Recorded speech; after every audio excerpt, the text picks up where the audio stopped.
Pro Group Management. Workers' comp that works for you.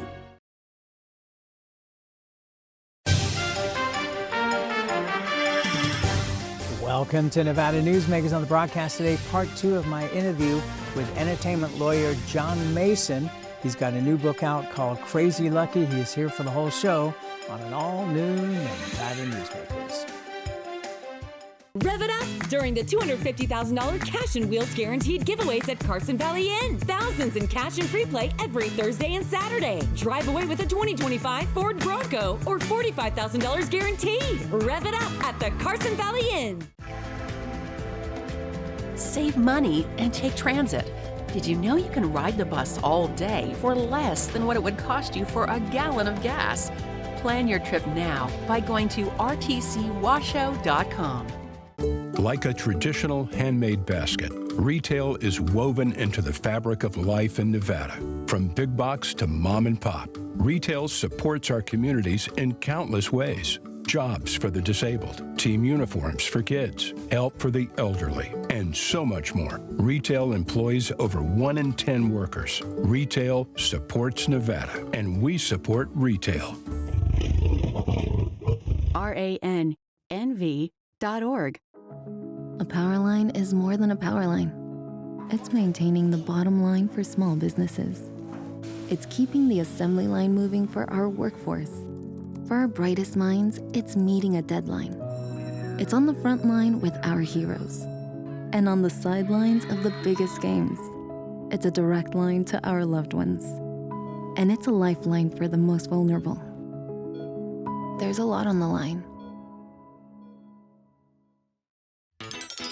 Meet Nevada Health Link, Nevada's official health insurance marketplace. Your link to savings, selection, free assistance, and name brand health insurance, where 90% of enrollees lower the cost of their monthly premium. Everyone deserves access to quality health coverage, no matter your income or family size. Visit NevadaHealthLink.com. A few minutes could save you hundreds of dollars per month. Nevada Health Link. Our plans are made for your plans.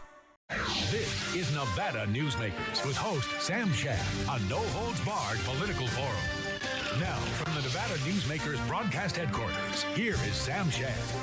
And back on Nevada Newsmakers, this is part 2 of our interview with John Mason, the entertainment lawyer. He's just come out with a book called Crazy Lucky. It is a fabulous book. It's available on Amazon. The foreword is written by Priscilla Presley. And John, thank you for taking out the time to continue this conversation with me. How did your friendship with Priscilla Presley come around? Because I know she's about to record the audio introduction because you're going to do an audio book of this as well. Yeah. We met when I was probably 24, 25. She had left Elvis. I mean, the scene in the movie, as she describes it in the book and all that, was pretty brutal for him and her. But she moved to Beverly Hills and opened a little clothing shop called Biss & Bow, and it was 2 blocks from my office. I was so intent on meeting her just because of the legend of Elvis and Priscilla that I walked in the store and she was there and I introduced myself. We got along great, and I've been her friend and lawyer ever since. She's just a wonderful person. Great to know. I can't tell you how much I appreciate her writing the foreword. It's pretty interesting. I think it ends with something like, if Elvis had known John Mason, things would have turned out differently. But it's fun. She is going in the studio. She is recording. And whenever we're in LA, she's our dinner date. When I say us, me and Bianca, she's been a close friend for a very, very long time. You know, there's a book coming out about Tom Parker, Colonel Tom Parker, that paints him in a whole different light, not as, kind of a crook that he's been portrayed as over the years, but as somebody who really rescued Elvis's career to the point where it made sense for him to be a 50-50 partner with Elvis. Does that ring true to you? No. I read about that book. Peter Guralnick, who wrote the 2 definitive books about Elvis, wrote that, and I read that it's based on correspondence that the Elvis Presley Enterprises had provided. But I don't think there's any instance ever where an advisor should share equally in income. And of course, that's part of my story on Brian Wilson. The whole Eugene Landy psychotherapy, I don't know, easy for me to say, and I do say in the book that it's pretty clear that Eugene Landy saved Brian's life, and it's pretty clear that he kept him healthy enough to perform. But at the same time, as he crept up from a monthly fee to getting to 50% and saying he's the co-writer of all the songs, no, I don't think that's fair ever. And I don't think Elvis had independent advice in his career, just Parker. And Parker, of course, would have never wanted to see a John Mason in there because I would be questioning how he's paid. So no, I don't care what's in the book. I don't think Colonel Parker ever earned the right to make 50% of Elvis. And by the way, probably he got 50% of gross, which is unfair too, because Elvis had to pay for all the show costs. It's not like you just walk out there and get paid. That whole orchestra, the band, rehearsals, that's all on the artist. Really? So it was like they were renting the. I thought in those days that the hotels were picking up the freight. No, in live shows in Las Vegas, in those days in particular, there was a monthly salary or weekly salary. Elvis did those 1 month shows at the International Hotel, and the fee would have been, I think at that time he was getting $1 million for a month, but he would have to do, what was it, 14 shows, 15 shows a week for 30 days. It's almost inhumane today. But if you looked at it from the point of view of the question you asked, of course, the Colonel wanted Elvis burnout. Just get your $1 million, and if I can get half of it, that's great. But the show costs weren't paid in addition to the $1 million. All right, let's take a quick break, and we'll come right back with John Mason after this timeout.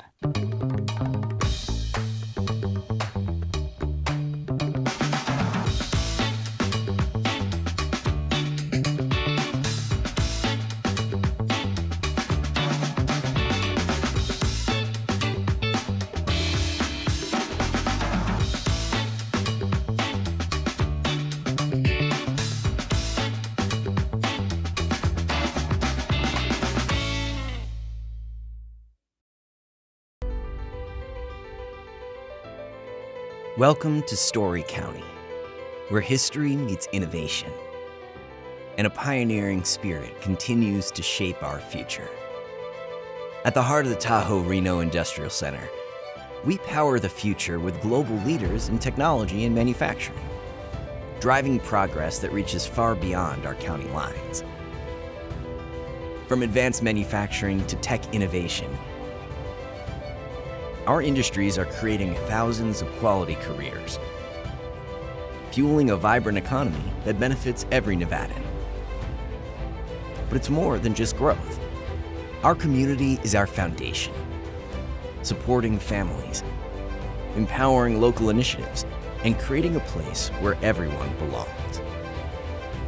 Be part of a legacy built on bold ideas and boundless possibilities. Join us in building a brighter future right here in Story County. Story County, helping build Nevada's future.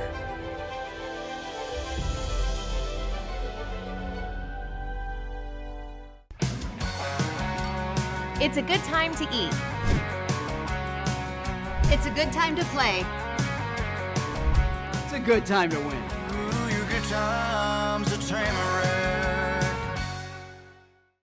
This is Nevada Newsmakers. And back on Nevada Newsmakers, we continue our conversation in part 2 here of our interview with John Mason. He's the legendary entertainment lawyer, and his book is Crazy Lucky. It's a great book, and I thoroughly recommend that you go out and buy it. So, you know, you had a relationship with the Beach Boys from the very beginning. It must have been very tough to watch not only what happened with Brian, but the battles between Mike Love and Brian. In fact, you lived at Incline Village for quite a long time, so you had a pretty close relationship with Mike as well as Brian. What was that like? Wow. I'm going to say very interesting. I was trying to come up with the right adjective. The Beach Boys, the group formed an entity called Brother Records, a corporation which still exists. They still operate within it. And the original shareholders were only the Wilson brothers and Mike Love. Al Jardine, who was a founder, had gone to dental school, came back into the band. Who would want to go to dental school? Anyway, Al, like me, was a guitar player who maybe thought there was a better route than playing guitar. But by the time I was working with, well, let me back up two steps. I knew Carl Wilson from high school. He was my age. He went to Hollywood High School. I went to North Hollywood High School. So I saw Carl some. I got to play with the Beach Boys and met Brian at gigs, and he was very quiet guy. Carl was pretty quiet too. Their brother Dennis was anything but quiet. Mike has always been a leader. He is Mike Love, and he's the lead singer on most of the hits. As the in the 20 years, I would say, between when I played with them and when I worked with them as the lawyer for Brian, they became a business. This company, Brother Records Inc., had shareholder meetings, and the shareholders would all come to my office. We had monthly meetings, and everything on the docket for the Beach Boys, from contracts to personal appearances to recordings, was discussed and voted on. Fortunately, Al was invited to the meetings and he came and he voted, even though his vote didn't count because he didn't own shares, but he got to say what he felt. The funny part, I'm laughing, is everybody brought lawyers and accountants to the meetings, and there was some controversy between everybody. And since my client was Brian, I was working to get Brian back all of his songs, including California Girls. And when I succeeded in getting them back for Brian, on the basis that he didn't have the mental capacity to sell them in the first place, Mike in the meetings would say, Brian, don't you remember I wrote California Girls with you? And Brian would say, no, I don't remember that. And then Mike would, oh, come on, Brian, come on, you know. And I'd say maybe 15, 20 minutes, Brian would go, oh, yeah, I remember. It's just stuff like that. There weren't any fights or anything. More dissension came from Al feeling that his role had been diminished and he wasn't being allowed to do a Help Me Rhonda. I'll never forget. He said, I sang the lead on Help Me Rhonda. Mike, you never let me sing it in the show. So a lot of little things, kind of like a family, right? So you dismiss the press reports about the fights between Mike Love and Brian? Sam, are you talking about arguments? Yeah. There were no physical fights. Oh, no. I didn't mean physical fights, but I mean, I don't think any, I was there for 8 years. I don't think any arguments between Brian and Mike were different than any other group that I've worked with between two principals. The difference would be really that Brian's mental capacity was greatly diminished, and he would, as I gave you that example of California Girls, change his mind in 15 or 20 minutes because maybe he didn't remember at all. There were a lot of things that Brian couldn't remember. He'd say to me, man, John, I've fried my brain. I just can't think. I can't remember that.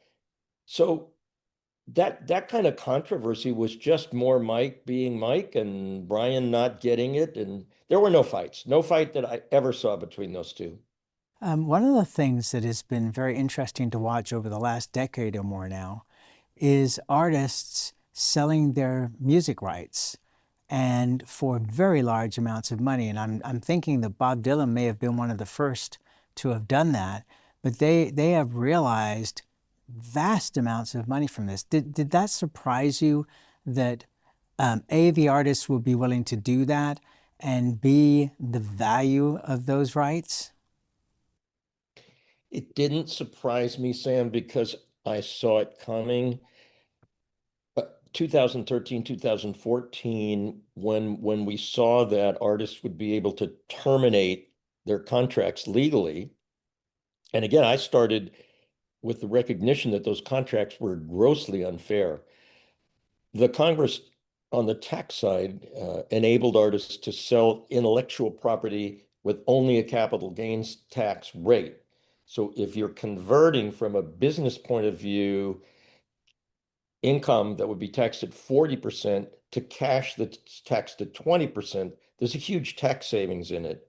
But it also, putting aside at Justin Bieber, who's, I mean, not Justin, yeah, Bieber, who's young, I see it as a great estate planning tool. And a lot of my clients in their 60s, 70s, and even 80s have sold the rights because they are able to build a cash nest for their family, for their heirs.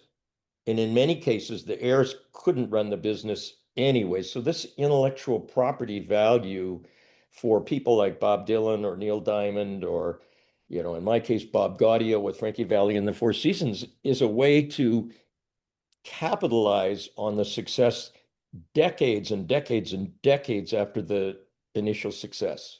I'm glad you brought up Bob Gaudio, one of the leading figures behind the Four Seasons. And of course, you represented Frankie Valli as well. One of the things about reading Crazy Lucky, your book, is that it made me go to Apple Music and listen to a lot of these acts that I hadn't listened to in a while, which is kind of the fun to me of these giant libraries. I can't believe that at his age, he is still out there performing in Vegas. I can't either. He's 92, and I talked to him last week. He's doing 50 shows this year. It's, well, maybe Tony Bennett was that excited about working. And of course, you have Johnny Mathis too, Right. who's also 90 out and doing shows. It's a preference, man. It's not like promise you with if for Frankie Valli, because you know there's Jersey Boys. It's not for the money and it's not for the fame. He loves it. He loves to walk out on that stage and sing and get the applause. So yeah, more power to him.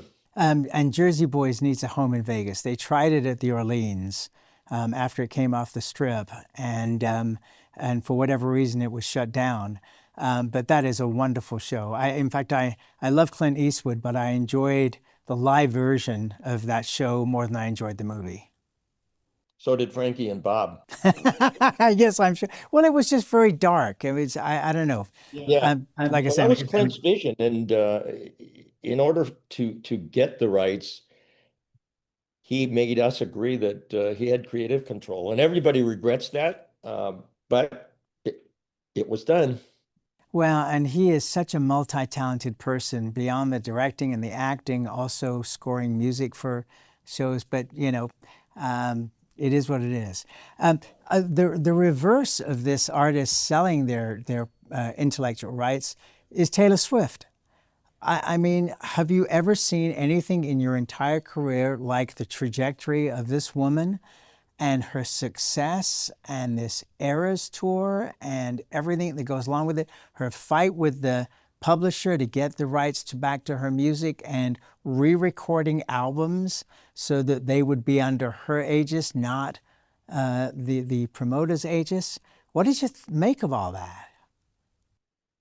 Well, she's brilliant. She's another business brilliant artist. And I did say that about Shakira in the book. They really care, they're really into it, they really plan, they effectively run their businesses. Taylor runs her business. I mean, she has business people working for her, but she didn't buy back the publishing, by the way. She bought back the records, the master recordings. She's owned her own publishing, and I put that in that bucket with she's really, really smart. She wrote all those songs and she kept the publishing. Somehow she's gotten the ear and the attention of young people. And I was going to say girls, but guys too. Those people that call themselves Swifties just love her. And she's turned that into an empire. You know, Beyonce has an empire, but you're talking about when she bought those masters back. I don't even remember the number, but it was over 100 million. It might have been over 200 million.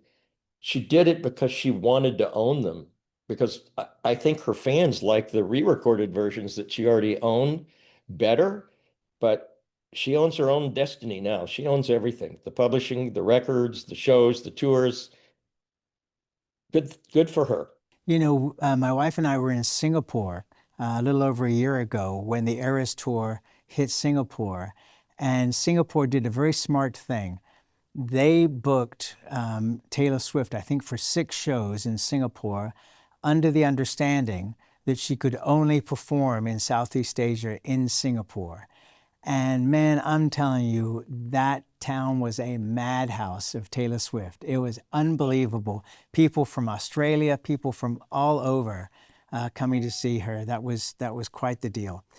Let's take one more break and we'll come back, and I want to talk about somebody very special in your life after this time out.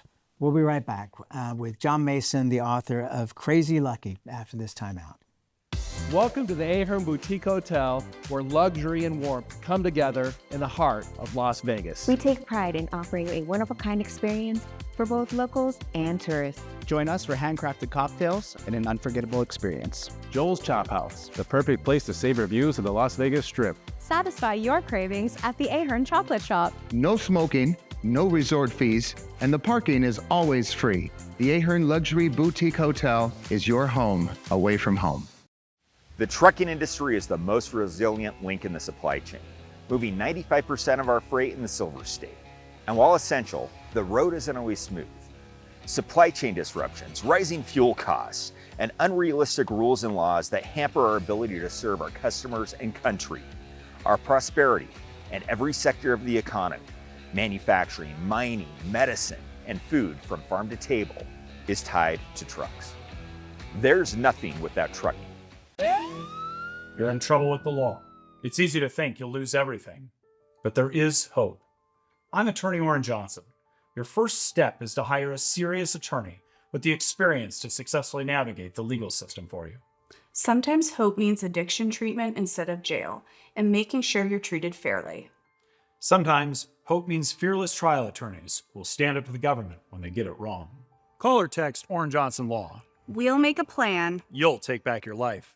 Take a look at Pro Group Management and see how your workers' comp requirements can be met head-on. By taking a proactive approach, Pro Group can assure that your company is meeting or exceeding state and federal standards. As you move forward in your industry, Pro Group moves with you, simplifying regulatory tasks, clearing the way so you can get the job done and look to your future success. Pro Group Management, workers' comp that works for you. This is Nevada Newsmakers. And back on Nevada Newsmakers, we continue our conversation with John Mason. He's the entertainment lawyer, a legendary one, the author of a new book called Crazy Lucky. And if you want an audiobook version of it, he is in the process of doing that right now. Also, you can buy the book on Amazon. I don't think there's any doubt for anybody who reads the book and reads a lot of emotional stories in that book, that the most emotional one all the way around is about you and Olivia Newton-John. Share with us, if you will, a little about your relationship with her. Well, I honestly still get a little choked up talking about Olivia. We worked together for just about 50 years, and everything that we did, everything we talked about is just really, really special. Her daughter is turning 40, believe it or not, in January, and I love telling Chloe, Olivia's daughter, Olivia's stories.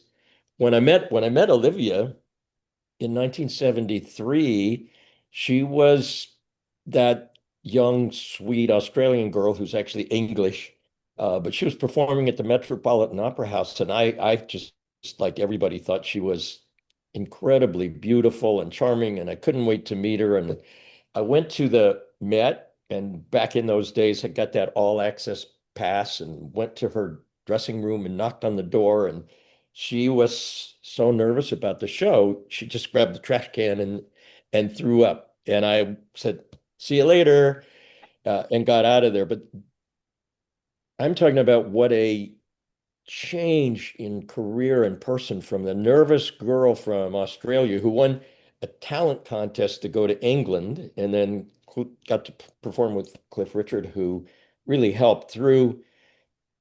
I think back, the making of Grease, the movie was incredible, the song Physical, the video, all of the wonderful things that Olivia did, and she proved everybody wrong. She was of great talent and a great singer, but she grew into her own skin, and she was a healer in every way, giving everything to charity, giving everything to her fans. Just amazing. And we in 1992, you probably remember, Sam, we were friends back in 1992. We had a daughter and named her Olivia. So Olivia Mason was named after Olivia Newton-John, because that in that year Olivia Newton-John's mother had passed away, and we found out she had breast cancer. And I mentioned 92 because she had to live with cancer from 1992 until she passed in 2023. And she never would have never showed a sign of weakness to anybody. If you didn't see her performing for a while, it was probably because she just couldn't physically do it. One of the most incredible people I've ever known in my life, and probably ever will know. John Mason, I thank you so much for taking out all this time to do this show. I know how incredibly busy you still are. One of the leading entertainment lawyers in the country and the author of Crazy Lucky, available on Amazon. Let's talk again soon, okay, my friend? You got it, Sam. Anytime. Thank you, and we'll be right back. Each day, the Children's Advocacy Alliance partners with leaders, legislators, and families across Nevada to improve children's health, education, economic well-being, and safety. We recognize Nevada will be no better than the state of its children. Be a part of this change. Be a supporter of the Children's Advocacy Alliance. For more information, go to caanv.org. Imagine a magical garden that feeds Carson City's hungry and homeless, teaches our high school students agriculture, creates hanging floral displays to beautify downtown, and yet charges nothing. It's not magic. It's the Greenhouse Project. It's real, it's growing, and it needs your help. Go online to carsоncitygreenhouse.org so together we can grow it forward. The Nevada Builders Alliance has been protecting the interests of the construction industry for over 50 years. Our programs save members thousands of dollars every year and allow them to provide much-needed benefits to their employees. Our industry also allows Nevada to grow. If you're thinking about a career in the construction industry, reach out. And if you haven't thought of a career in construction, what are you waiting for? We are the Nevada Builders Alliance. As you know, Reno is booming. Toll's development company is helping it grow with insightful design and development, building community with every project, adding beauty, adding excitement, emphasizing our shared humanity. Reno is becoming bigger. Toll's development is helping it become better, more livable, more enjoyable. To learn more, go to tollsdevelopment.com. tollsdevelopment.com. You can always watch Nevada Newsmakers 24 hours a day at NevadaNewsmakers.com. Thanks for watching and listening.